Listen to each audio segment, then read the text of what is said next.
You don't always need to have great investigative skills to make surprising discoveries. Sometimes you just have to be lucky.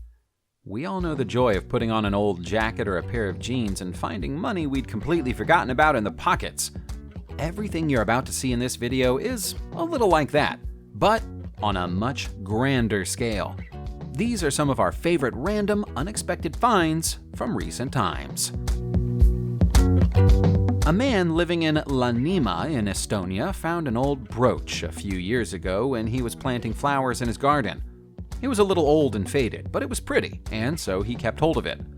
It took him years to have the idea of taking it to experts to have it valued, and when he eventually did, he wished he'd acted much sooner.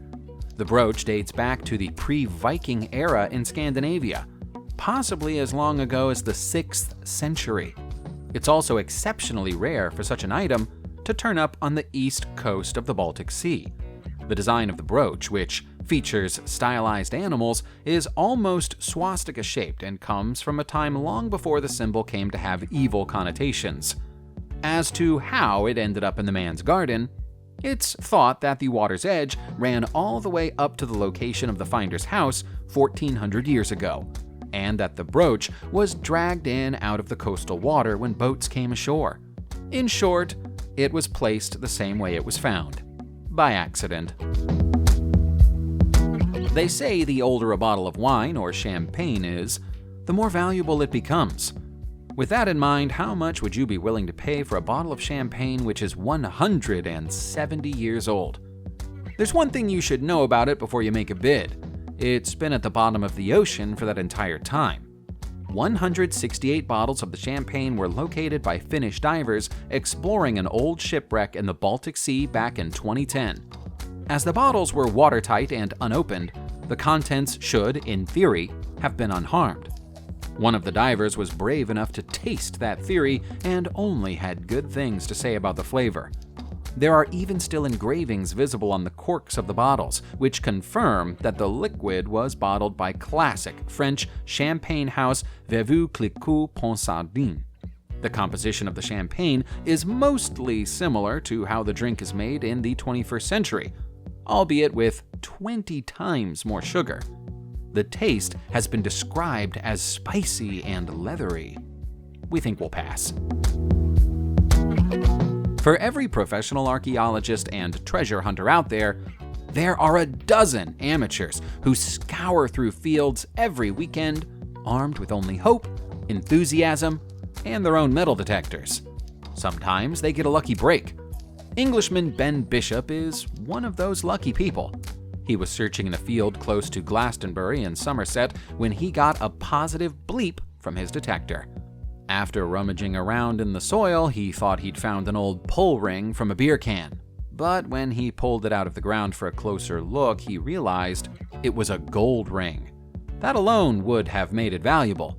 But when he took it to an expert, he was told that it was at least 400 years old and dated back to the Elizabethan era. This gold signet ring was worth £10,000. Understandably, Ben was very quickly on the phone to an auction house to cash in on his fortuitous discovery. He has to split the proceeds of his sale with the farmer who owned the land he was working in, but £5,000 is a good reward for an afternoon's work. One of the greatest treasure finds in Ukrainian history was a complete accident. What's now known as the Mikhalkov treasure was discovered by two young girls in the village of Mikhalkov, Ternopil, back in July 1878. Nastya and Katerina Danilchuki were grazing cattle for their parents when they spotted something sparkling in a nearby river. They ran to get their mother's attention, and she helped them to haul the shiny items out of the water. They were astonished by what they found. They were solid gold bracelets and buckles.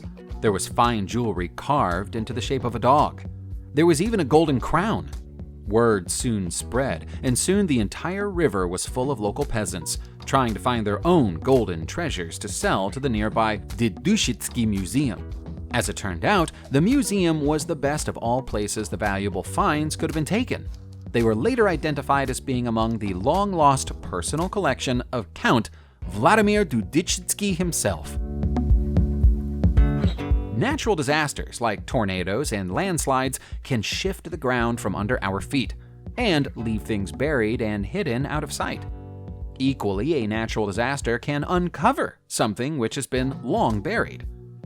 That was the case when flooding and cyclones struck Sri Lanka during 2012 and exposed 5 pieces of heavy artillery belonging to the Tamil Tiger Group. It's thought they were abandoned at the end of the internal conflict which once embroiled the land. As the situation was drawing to a close, the Tamil side held almost 300,000 people hostage in the area to deter the Sri Lankan army from advancing in, and these weapons would have been used to maintain order. It appears that they were buried deliberately.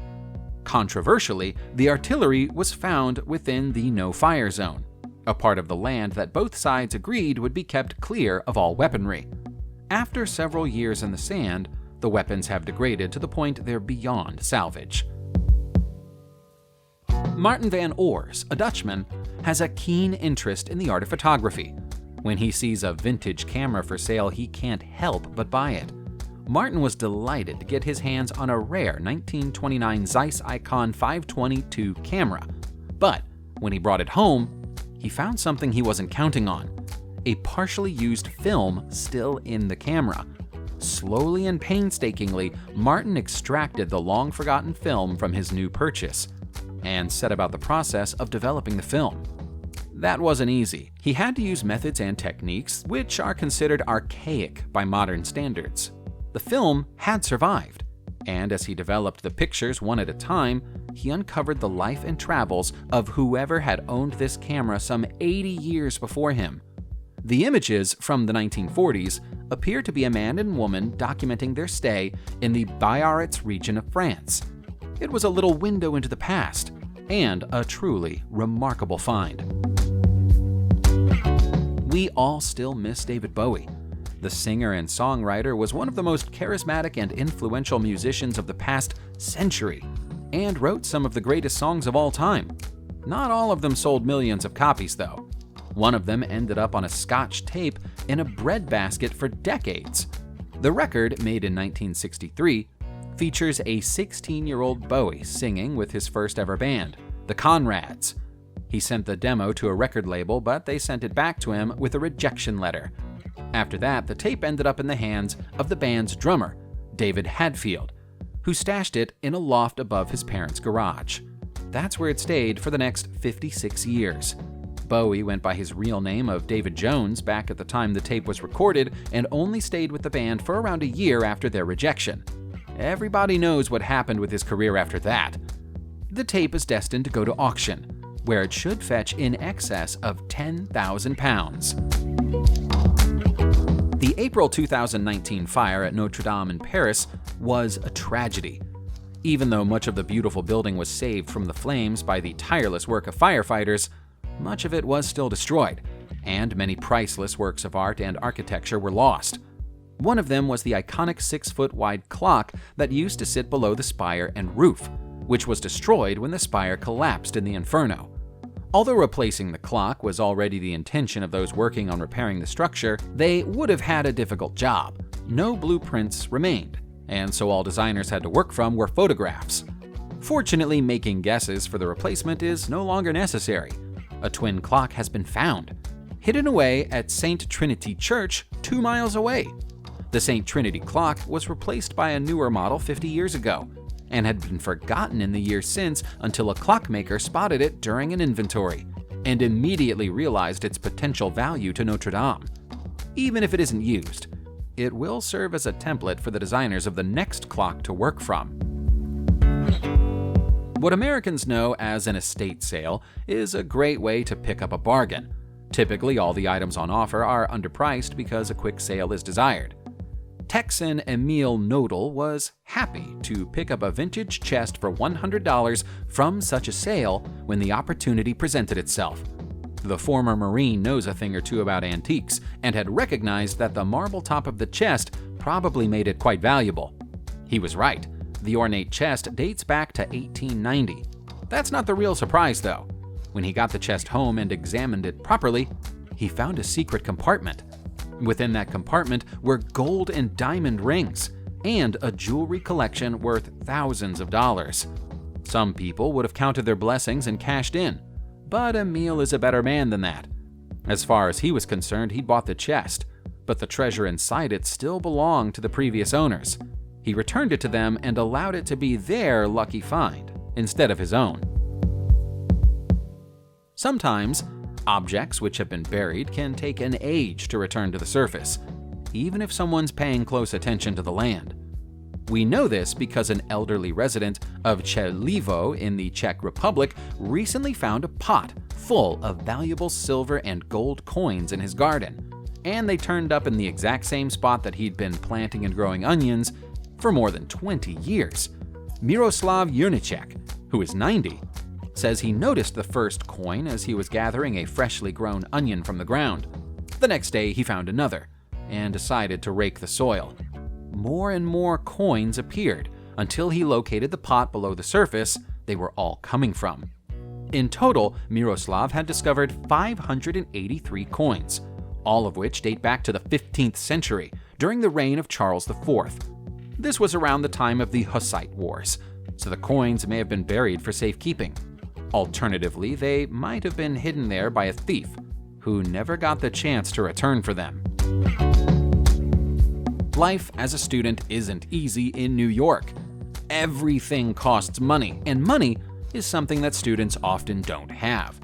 That's why when housemates are furnishing their apartments, they'll often buy used furniture. Reese Verkoven and his two housemates thought they'd got a real steal when they picked up an old sofa for $20. But the sofa contained a secret.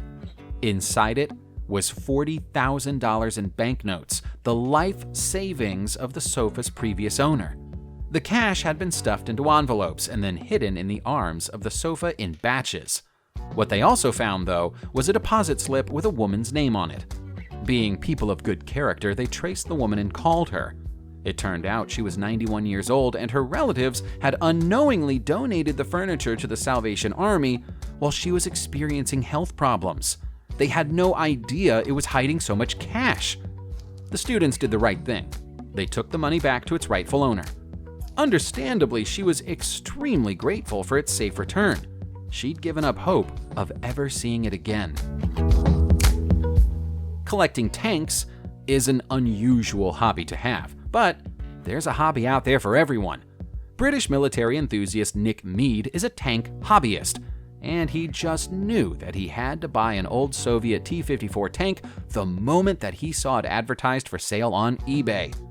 It had a price tag of $37,000, but that was immaterial to Nick. He's a man of means. Once he'd received the tank, he started the careful process of stripping it down to ensure it didn't contain any live ammunition. He knew that the tank had been used during the 1991 Gulf War. As he prized open the fuel tank, he found something unexpected, but it wasn't munitions. It was bar after bar of solid gold. In total, there was $2 million worth of gold hiding inside the tank. Nick suspects that it was probably picked up by Iraqi soldiers during looting in Kuwait, although there's no way of knowing for sure. Subscribe to the channel and turn on notifications, and you will be the first to know when a new video comes out. Thank you for watching, and see you soon.